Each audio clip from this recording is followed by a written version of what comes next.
C'est dans une atmosphère empreinte de cordialité et de convivialité que le bureau définitif du Sénat est venu rencontrer le président de la République Félix-Antoine Tshisekedi Tshilombo.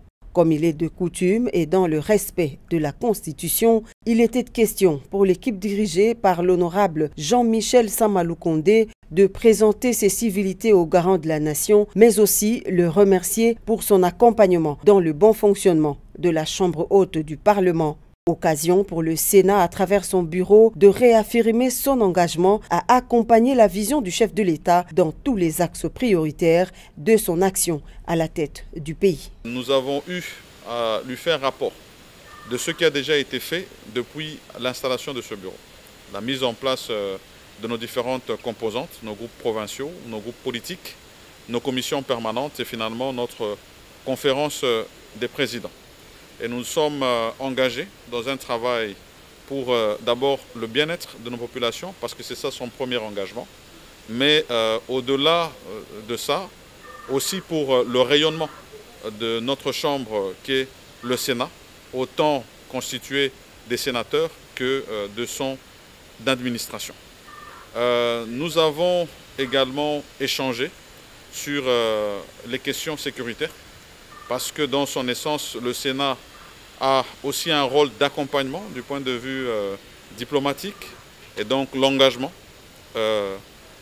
qui est attendu de nos populations de la paix et de la sécurité, particulièrement à l'est de la République démocratique du Congo. Il sied de relever l'importance d'un partenariat solide entre la première institution du pays avec le pouvoir législatif.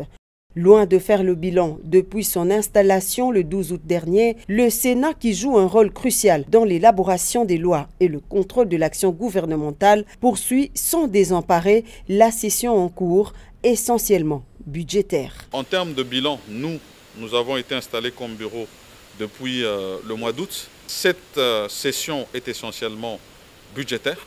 Donc notre premier engagement en termes de bilan sera que nous puissions apporter, en tout cas traduire les attentes de notre population dans le budget qui va être voté au sein des deux chambres. Nous avons déjà commencé à traiter la question de la reddition des comptes ainsi que de la loi rectificative 2024.